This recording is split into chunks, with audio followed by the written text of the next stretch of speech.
And a $1,400 boat. Be an actual good boat? I don't know, but we're about to find out. Let's get into this. So this is my 1976 fiberform POS as of right now, but we're gonna go through and we're gonna get this into a top form. Well, I'm gonna make this a designated fishing boat, in other words, and this is the first boat I've owned. So this is going to be an experience and a process that you guys can come along with. It's got a little 4-cylinder. Everything seems to work phenomenally. They said it runs, supposedly, but who actually knows? All I do know is it does have a new floor and new carpet all the way around. Some spots need to be finished, but I can spray adhesive that back to the wood in some parts, so that's not that big of a deal. But as you can see, it is absolutely disgusting.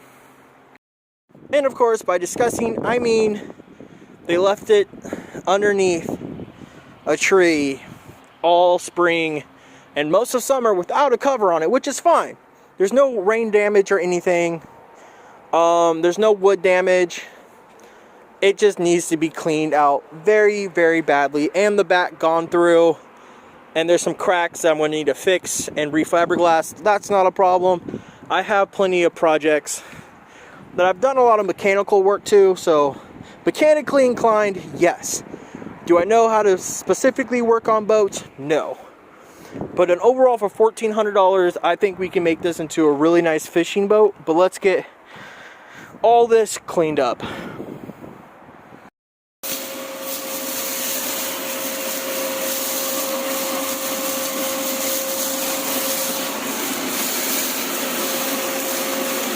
This is going to take a long time.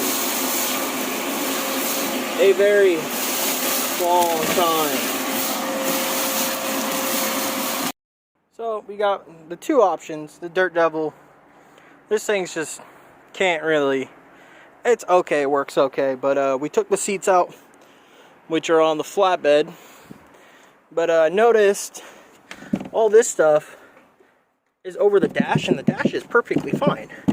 Like, there's nothing wrong with the dash. My guess, the previous owner just had leftover carpet from doing the floors and the walls, which this will eventually need to be redone.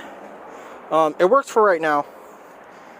We're going to have to tear this up, and when I get paint to repaint the whole entire boat, we're going to go ahead and redo the whole entire dash. That'll give me a good reason to go through the clusters and replace all of those too. But so far, it's not that terrible. The floor is really solid, walking around on it. Everything's solid for the most part. But back to vacuuming. The more I'm cleaning the boat, the more I just want to get rid of all carpet in the whole dang boat, and at least the floor, and just fiberglass the whole entire floor and paint it, because carpet sucks. The walls are fine for now. The floor, I really just want to rip off the carpet, but my first order of business will be to get into the motor and see what needs to get running and all that other good stuff. 2 hours later, still vacuuming after 2 hours. Nice.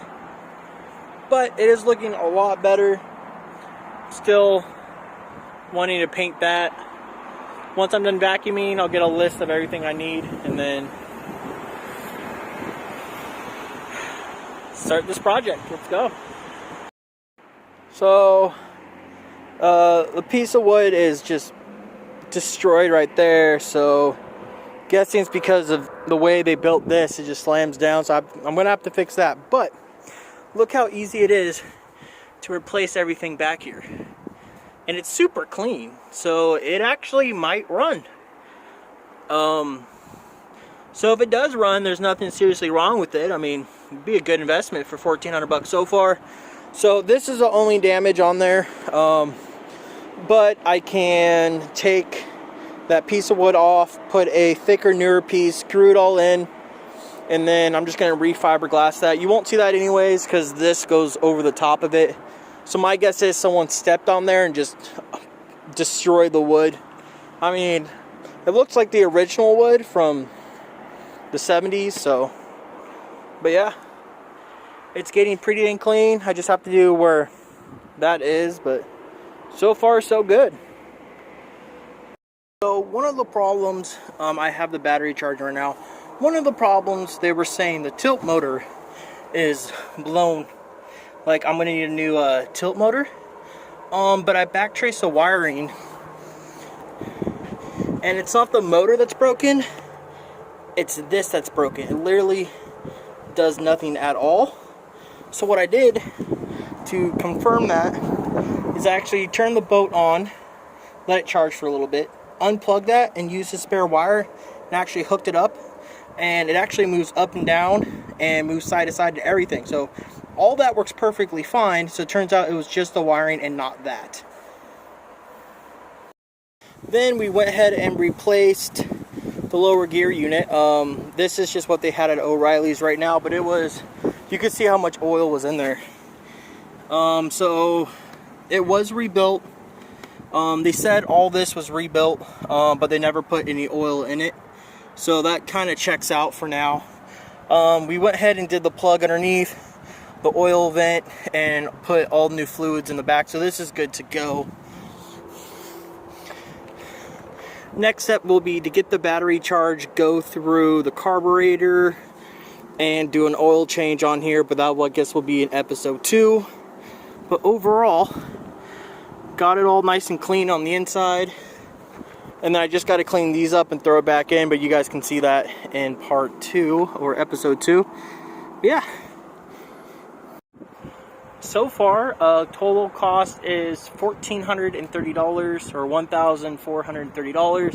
$1,200 for the boat, $200 for delivery, and just $30 for that lower gear oil. And that's pretty much the cost of the boat so far. So stay tuned.